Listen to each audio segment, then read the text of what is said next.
Depois daquele prejuízo em ouro que os dois fugitivos lhe deram, Ronaldão reforçou a vigilância no garimpo. Só era permitido sair à noite na direção daquela comunidade ribeirinha, já que lá era contramão, e não ia a lugar nenhum além dali. Também não era permitido sair com mochilas, malas, sacos com roupas e alimentos. Quem quisesse ir para o cabaré, teria que ir apenas com a pequena quantidade de ouro que fosse seu. Quem quisesse ir embora ficava sem poder sair do barraco por 2 dias, e na hora da partida tinha as suas coisas totalmente revistadas. Em seguida, o indivíduo era acompanhado por alguns capangas de Ronaldão até o ponto de embarque, tudo isso para evitar da pessoa deixar ouro roubado escondido no mato mais à frente e depois pegar. Além de Galvão e Curió, haviam mais 2 vigias armados ali no garimpo. Como não era possível acompanhar de perto o serviço de todo mundo o dia todo, escoltar quem ia embora foi a maneira que Ronaldão encontrou para não ser ludibriado. Ali o camarada recebia uma pequena quantia fixa e mais o valor da produção individual, mas que de qualquer forma o ganho era pouco. A maioria ficava por falta de melhores oportunidades em outros lugares. O tempo passava e o Biratã e eu também conseguimos desviar e esconder uma boa quantidade de ouro no mato. Certo não era, mas com o risco de morrer de malária, de faca ou na bala, o risco tinha que valer a pena. O barraco onde o Biratã e eu ficávamos ficava um pouco afastado dos demais. A biboca onde nós dois estávamos alojados ficava mais para o lado, ficando perto apenas do barraco de madeira de Ronaldão. Um certo domingo, era final da tarde, quando o Biratã e eu conversamos sobre o nosso ouro que havíamos escondido no meio do mato e como a gente ia fazer para sair daquele lugar com aquela fortuna. A gente conversava despreocupado, pois Ronaldão tinha ido para a comunidade se divertir lá no Brega desde mais cedo. Devido nós termos tomado umas 2, a gente estava bem falante. Ficamos conversando ali de boa por mais de hora. De repente, escutamos um barulho de algo pisando em galho seco nos fundos do barraco. Corremos para fora na hora para olhar e vimos um homem correndo ao longe, mas não reconhecemos quem era. Ficamos apavorados, pois o dito cujo tinha escutado a nossa conversa e a gente não fazia ideia de quem era. Se o maldito contasse o que ouviu para Ronaldão, seria o nosso fim. A gente tinha que sair dali, mas não poderia ser naquela noite, pois notamos que por algum motivo Ronaldão tinha acabado de voltar do cabaré e estava em volta de uma fogueira com todos os seus capangas e vigias. A gente tinha que esperar a poeira baixar e contar com a sorte do bisbilhoteiro que ouviu a nossa conversa não nos delatar para Ronaldão. E foi dito e certo, nem Ronaldão e nem seus capangas ficaram sabendo da nossa maracutaia, pois se tivessem, eu não estaria aqui para contar a história. Entretanto, alguns dias depois, era uma sexta-feira e ao chegar no nosso barraco, encontramos um papel dobrado lá dentro. A mensagem escrita na folha de caderno nos deixou bastante apavorados. Na época, a gente sabia ler muito pouco, mas deu para entender.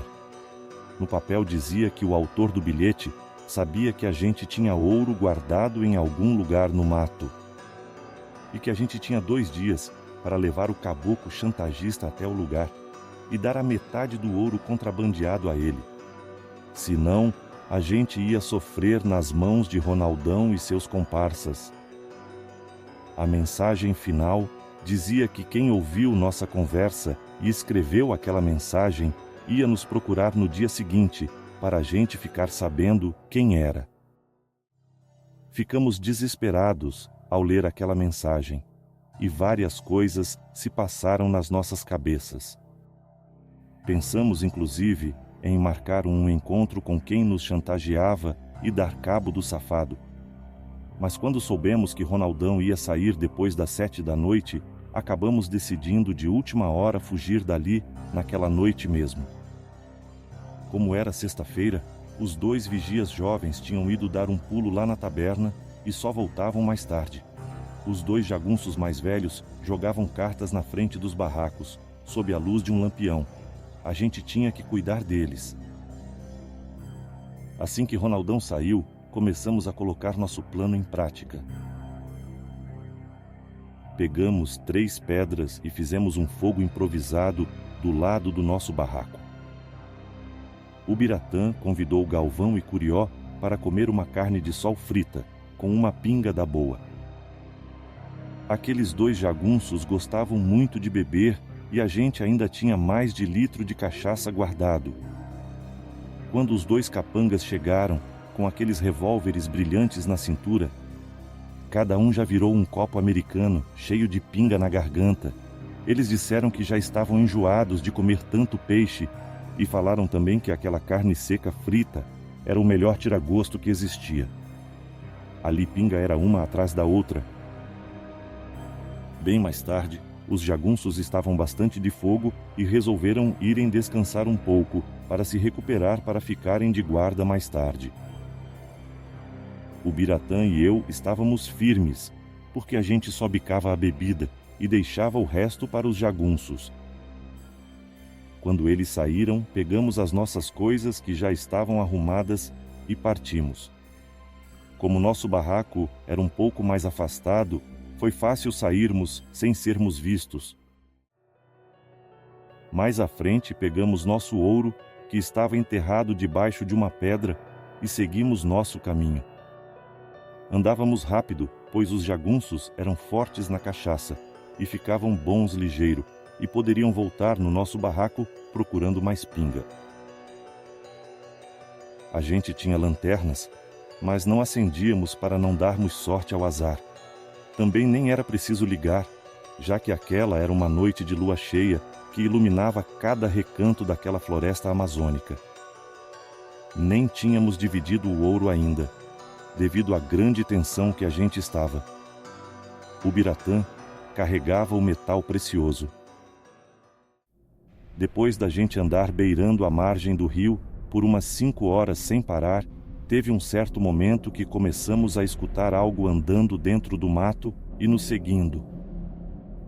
Na hora entramos em pânico, pois pensamos que Ronaldão e seus comparsas tivessem de alguma forma descoberto a nossa fuga e tinham vindo ao nosso encalço para nos matar e recuperar o ouro desviado. Rapidamente, eu passei a mão na minha peixeira de 12 polegadas e o Biratã pegou o seu facão e ficamos esperando pelo pior. Sons de passos pesados e cautelosos se aproximavam cada vez mais da gente. A tortura do mistério era angustiante. De repente começamos também a ouvir um rosnado bastante raivoso que aumentou ainda mais o nosso medo. Os roncados que aquilo davam eram de meter medo em qualquer um. O ser deu mais alguns passos e deu para ver a silhueta gigantesca de algum animal de 4 patas. Naquela mesma hora, obviamente percebemos que aquilo não era Ronaldão e a sua turma de puxa-sacos. Mesmo com a luz da lua, não dava para ver com detalhes que tentação dos infernos era aquela. E foi aí que o Biratã ligou a lanterna e iluminou na direção dos rosnados. A luz revelou a presença de um enorme cão de cor escura, que na mesma hora se levantou, ficando em 2 apoios. Aquilo dava facilmente uns 2 metros de altura. Na hora, o Biratã gritou que aquilo era um lobisomem. Naquele exato momento, o bicho partiu com tudo para cima de mim e o Biratã fugiu correndo, me deixando ali para morrer. Eu só tinha a minha faca para tentar me salvar, porém, o demônio era rápido demais. Aquela besta me rasgou todo, mas eu também consegui atingir alguns golpes na criatura, porém, nada de grave. Teve uma hora que, ao me afastar, tropecei provavelmente em uma raiz e acabei caindo. O lobisomem não perdeu tempo e saltou sobre mim e ficou tentando morder o meu pescoço, e eu defendendo com o braço. Os meus gritos ecoavam pela floresta, pois a dor era muito forte. Eu achei que eu ia morrer, mas foi nessa hora que o monstro também gritou de dor. Quando virei minha cabeça, vi o Biratã próximo do bicho, com seu facão na mão. Ele tinha atingido o bicho com uma lapada daquelas. Quando o Biratã ia dar outras estocadas, o lobisomem correu cambaleando e sumiu. Em seguida, o Biratã me ajudou a me levantar. Eu estava todo arranhado e sujo de sangue, meu e da fera.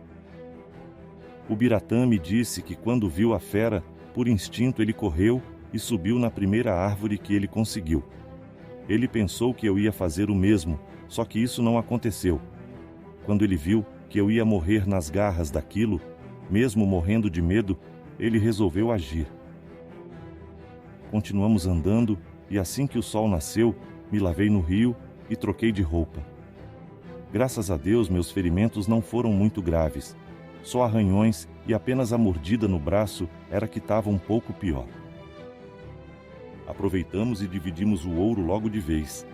Deu uma quantia muito boa para cada um.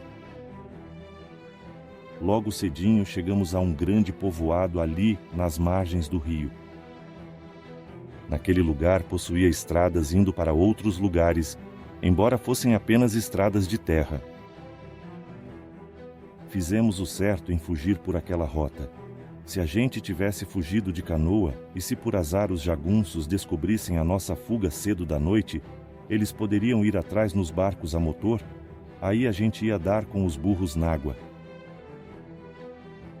Adentramos o povoado e falamos com um homem bem apessoado que era dono de uma veraneio, quanto ele cobrava para nos levar até tal cidade, mas o homem disse que não fazia frete.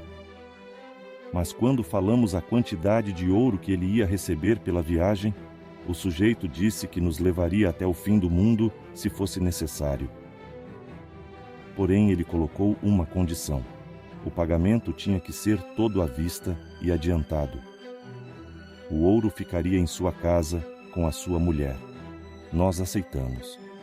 Demos o ouro combinado ao homem.